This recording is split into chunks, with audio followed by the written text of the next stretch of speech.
¿Qué tal amigos del Círculo de Cine? Miguel Contreras Torres, bienvenidos a la sesión número 10 del Seminario de Lectura Cine Latinoamericano. Hoy es viernes 20 de junio de 2025. Estamos continuando con la revisión del libro Tradición y Modernidad en el Cine de América Latina de Paulo Antonio Paranaguá, una publicación del Fondo de Cultura Económica, publicada en México en el año de 2003. Hoy vamos a continuar con la revisión del 10º capítulo titulado Neorrealismo. En la página 170 menciona Paranaguá que la versión canónica de la historia del nuevo cine latinoamericano resume la aportación neorrealista en dos pioneros, el brasileño Nelson Pereira dos Santos y el argentino Fernando Birri, a los que se añade un cortometraje cubano, El Mégano, de Julio García Espinosa y Tomás Gutiérrez Alea, Cuba, 1955. Esa trinidad supone un neorrealismo militante capaz de desembocar en la renovación de los 60. La concepción cíclica de la historia, aplicada al desarrollo de los nuevos cines, privilegia la ruptura y la explicativa de la revolución, en lugar de la evolución, la transición y la transformación. Detectamos, dice Paranaguá, la existencia de un neorrealismo latinoamericano entre el modelo industrializante de los estudios y el cine de autor, entre comillas, o cine independiente. En lugar de una mera influencia externa, tenemos una tendencia interna operando en una escala, un espacio y un tiempo amplios. En la página 171 menciona que un nuevo espectador surgió antes que el nuevo cine. En el centro de esa renovación de la mirada se encuentra la generación neorrealista, o lo que podría llamarse la generación neorrealista, que tenía alrededor de 20 años cuando se hizo Ladrón de bicicletas de Vittorio De Sica de 1948. Cubanos, brasileños, argentinos, mexicanos, chilenos, peruanos, venezolanos, uruguayos van a ser partícipes también de este movimiento. La formación intelectual de esa generación es contemporánea del neorrealismo italiano. Descubrieron el cine después de la Segunda Guerra Mundial. Hay una diferencia generacional entre esos jóvenes de posguerra respecto a los brasileños, argentinos, mexicanos, cubanos, bolivianos, colombianos, y podemos rastrear, dice Paranaguá, el interés y la discusión sobre el neorrealismo no solamente en Brasil, Argentina y Cuba, sino también en Venezuela, Colombia, Uruguay, Chile o México, en las revistas de la Nueva Crítica, en los cineclubs y en las publicaciones gremiales o profesionales tradicionales. Menciona como caso especial la película Pelota de Trapo de Argentina 1948, dirigida por Leopoldo Torres Ríos, que puede ser considerada una de las primeras películas que procura emular la frescura del neorrealismo.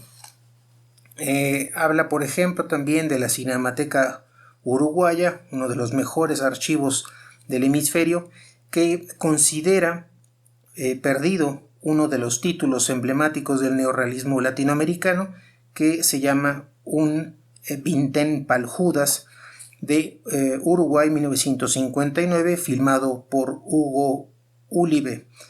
Menciona también que el inventario del neorrealismo latinoamericano permanece una cuestión abierta, aunque pueda estimárselo en unos 30 o 40 títulos.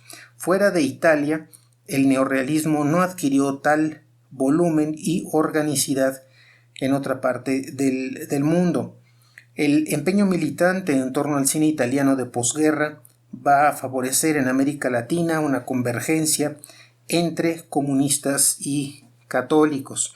En la página 175 menciona que ambas corrientes disputaban la conducción del movimiento de cineclubs en los 50 y sirvió de base al surgimiento de nuevas revistas especializadas. Marxistas y cristianos atribuían al cine una misión mesiánica. Los primeros proyectaban sobre el neorrealismo su deseo de transparencia, los segundos veían contemplada su aspiración a la inmanencia. Dice Paranaguá que fue probablemente en la película La Escalinata de César Enríquez, realizada en Venezuela en 1950, donde el neorrealismo surgió como alternativa de expresión y de producción por primera vez en América Latina. Buñuel realizaba Los Olvidados en México en 1950 con presupuestos ideológicos y dramatúrgicos muy distintos. Podemos reconocer, dice Paranaguá en la página 176, en la película La Escalinata, el compromiso ético del neorrealismo e incluso el lastre moralizante de su vertiente cristiana. Las torres de una iglesia, seguidas por panorámicas de Caracas, establecen el contraste entre la ciudad moderna y sus quebradas pobres. La barriada tiene dos salidas, una hacia abajo, hacia otro barrio pobre, y otra hacia arriba por los escalones justamente con el cielo por único horizonte. Pablo, el protagonista, antes del flashback evocativo de su niñez, recorre el nuevo barrio. El padre de este, llamado Simón, como el propio Libertador, es un borracho. La madre explicita la disyuntura moral al decir, entre comillas, la escalinata es como la vida, es más fácil deslizar y caer en el barro, pero hay que subir, hasta ahí la cita. El romance infantil con la hermana de Juan, Delia, es interrumpido por la mudanza de Pablo, que promete volver. El nuevo flashback ilustra las desgracias del hermano, un obrero en una construcción, cómo pierde el empleo por la llegada de un tractor.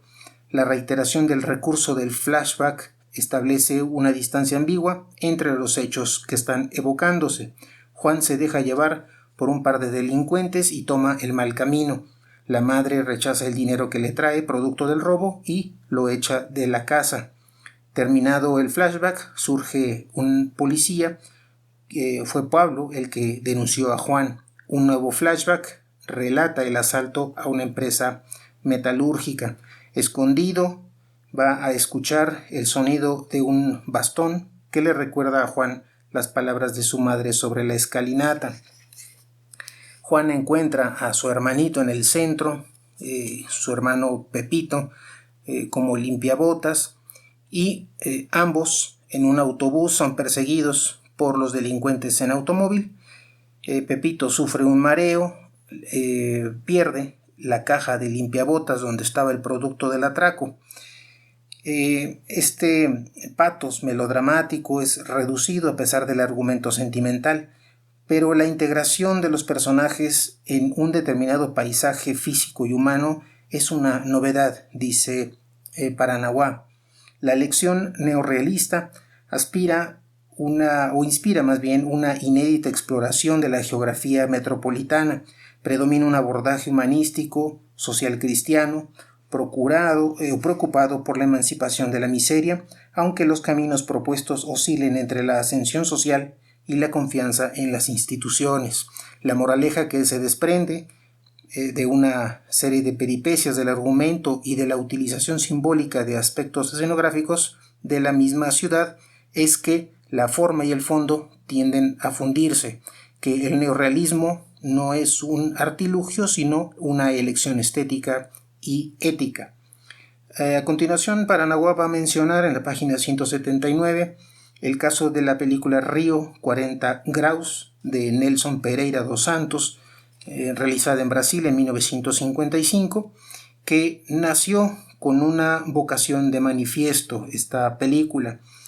Primero, aunque el neorrealismo sea entonces casi un credo, la demostración que pretende hacer a punta de sacrificio y tesón es muy sencilla. Es la posibilidad de realizar una película con mínimos recursos. Ahí una primera característica de este neorrealismo latinoamericano. En segundo lugar, aunque Río 40 Graus es un retrato de grupo, un panorama paisajístico y humano de Río de Janeiro, desde los mismos créditos iniciales, la verdadera protagonista será la ciudad. Hasta la construcción de Brasilia, Río de Janeiro va a representar la principal imagen de Brasil. Antes de que la televisión conquistara el imaginario colectivo, la vieja capital era el escenario de las chanchadas, las películas brasileñas con mayor arraigo popular. La tercera novedad que va a tener Río 40 Graus es que el tour empieza por una favela, escenario hasta entonces excepcional en el cine brasileño. La cuarta novedad de Río 40 Graus es que un grupo de pequeños vendedores de maní constituye el núcleo central del amplio conjunto de personajes, a veces incluso el vínculo entre ellos y las distintas escenas. La quinta novedad podría ser justamente, dice Paranaguá, el carácter coral de Río 40 Graus, que entreteje una serie de acciones paralelas o independientes sin tener el aspecto de una película de episodios.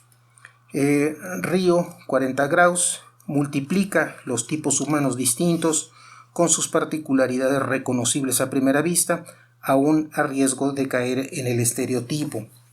Menciona sobre Nelson Pereira dos Santos, cómo es que empieza y termina Río, zona norte, realizada en Brasil en 1957, enfocando la torre del reloj de la Estación Central de Brasil en el centro de la capital, de día y por la noche, al cabo de la jornada diegética. Los créditos anuncian no menos de 9 canciones, interpretadas repetidas veces, y la lección neorrealista se pliega frente a las necesidades de un personaje de padre abnegado y autor inspirado, golpeado por la diversidad, por la adversidad y la codicia, capaz de componer otro himno en contacto con sus compañeros de infortunio en el tren. No sorprende, dice Paranaguá, que los exteriores se vean reducidos a escenas de transición, sin constituir los espacios privilegiados de la acción. Con un número de personajes reducidos, Río, zona norte, esta película se sitúa socialmente en El Morro, el ferrocarril, la estación de radio, la cantina, pero se dispersa en escenarios sin mayor significación. En la página 183 menciona Paranaguá que la autenticidad contra la estilización, el artista contra la industria, lo nacional contra lo importado, esas van a ser las cuestiones en debate en la película Río, zona norte. Esta película, sin embargo, ha cumplido su función en la apropiación de la experiencia italiana para expresar las necesidades y sentimientos de los propios cineastas brasileños.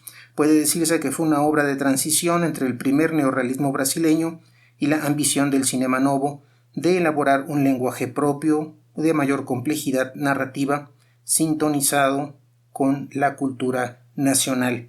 Sobran motivos, dice Paranaguá, para detectar en O Grande Momento, de Roberto Santos, de 1958, un aire de familia con el cine italiano de posguerra y otorgarle el título de paradigma del neorrealismo latinoamericano, ¿no? Nuevamente, hablar de O Grande Momento, de Roberto Santos, de 1958, como una película emblemática de este neorrealismo latinoamericano. O Grande Momento demuestra que la principal lección venida de Italia no radicaba en el paisaje urbano, sino en el paisaje humano. El núcleo central de los personajes es de origen italiano. Su personalidad, su gestualidad, contribuyen indudablemente al mencionado aire de familia. Va a predominar un amable tono de comedia con algún brote de slapstick. La acción va a estar concentrada en un solo día, alrededor de una boda, cuyos gastos sobrepasan la capacidad del protagonista y generan una serie de equiproquios. En la película Cuba Baila, de Julio García Espinosa, de 1960, un argumento de García Espinosa, Alfredo Guevara y Manuel Barbachano Ponce, fue la primera producción del ICAIC. Por otro lado, O Grande Momento representa una auténtica invención de nuevas formas y dramaturgias al enfocar una humanidad desconocida en las pantallas brasileñas. Habla también en la página 186 de Alex Vianney, quien fue otro abanderado del neorrealismo su ópera prima Agula no Paleiro de 1953, muestra cómo el clima, o en este clima de polarizaciones polémicas de la época, esta película fue contrapuesto no solamente a las chanchadas de los estudios Atlántida, sino también a la película O Canganceiro, que mostraba o representaba la pulsión nacionalista de la Veracruz frente al aborrecido cosmopolitismo. Dirá que en el caso de Brasil estamos frente a una excepcional confluencia de experiencias ocurrientes, porque Veracruz, neorrealismo, realismo socialista, cinema novo, todos estos serán corrientes muy sintomáticas de la etapa de transición de los 50, una etapa de búsquedas y de confrontaciones. La asimilación de la experiencia italiana se hace entremezclada a otras influencias presentes en la posguerra y en las particularidades de la cultura y la cinematografía de cada país. Menciona en particular el filme Los Inundados de Fernando Birri, realizada en Argentina en 1961, como este filme intenta la fusión de formas populares de representación y expresión, como los payadores, el circo, el radioteatro, el sainete, con los recursos del cine contemporáneo. En la página 188, Paranaguá menciona que la principal originalidad de Los Inundados es la fusión entre una materia documental frecuentemente presente en el cuadro y un argumento de resorte cómico expresado en un ritmo que otorga pausas y tiempo para la descripción. El argumento es sencillo, los diálogos también, aunque el primer plano, los personajes actúen en forma exagerada, en el segundo plano el espacio y la figuración tienen densidad social. Esta contaminación de la ficción por el documental, actualizada por la experiencia italiana, va a ser elaborada con una creciente complejidad en los años 60. Mencionará sobre Birri, que aunque Birri no idealiza a los inundados, tampoco se puede decir que el tono elegido permita diseñar personajes de una sola pieza. En cambio, critica sin contemplaciones el absurdo o la hipocresía de los notables no solamente los poderosos, sino también esa burocracia ferrocarrilera o de un pueblito del interior.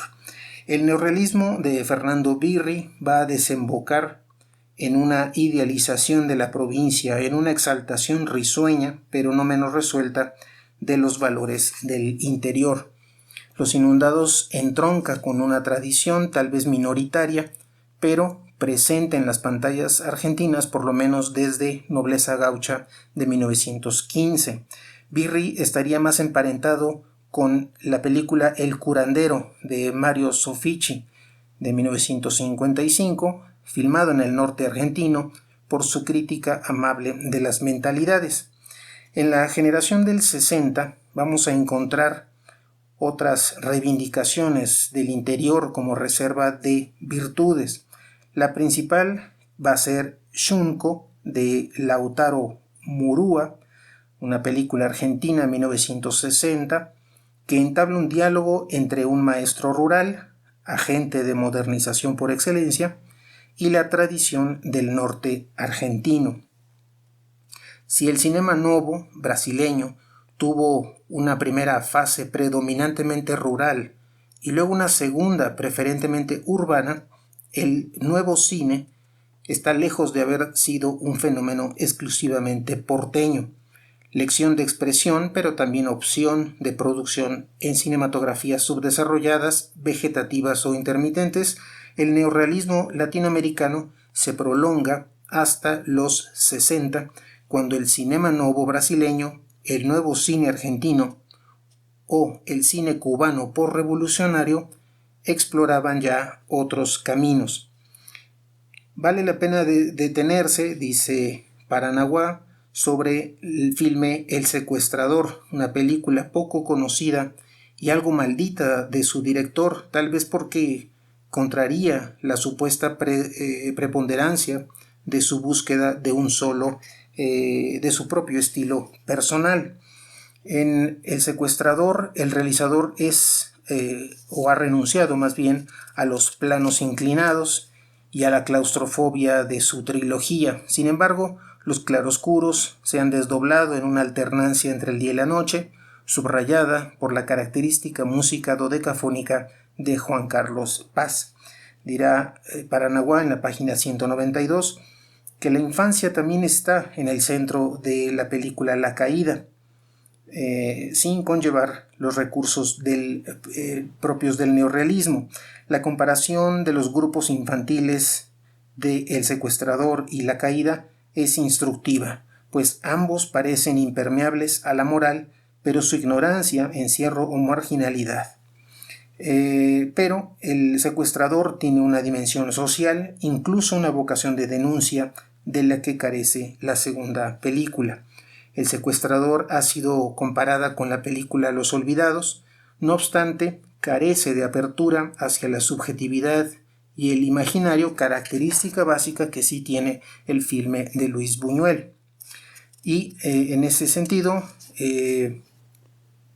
el propio Luis Buñuel dirá lo siguiente: salvo excepciones, y al mencionar esta excepción se refiere al Ladrón de bicicletas, no ha hecho nada el neorrealismo para que resalte en sus films lo que es propio del cine, quiero decir, el misterio y lo fantástico. La única aportación interesante que nos ha traído no el neorrealismo, sino Sabatini, personalmente, es la elevación al rango de categoría dramática del acto anodino. Hasta ahí la cita de Buñuel.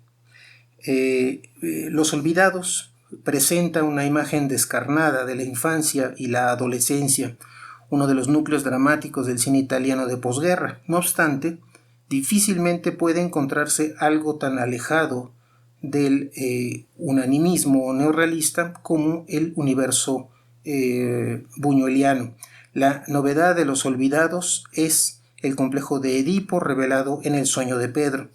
Contrariamente al, entre comillas, realismo mágico, el surrealismo no es soluble en el neorrealismo.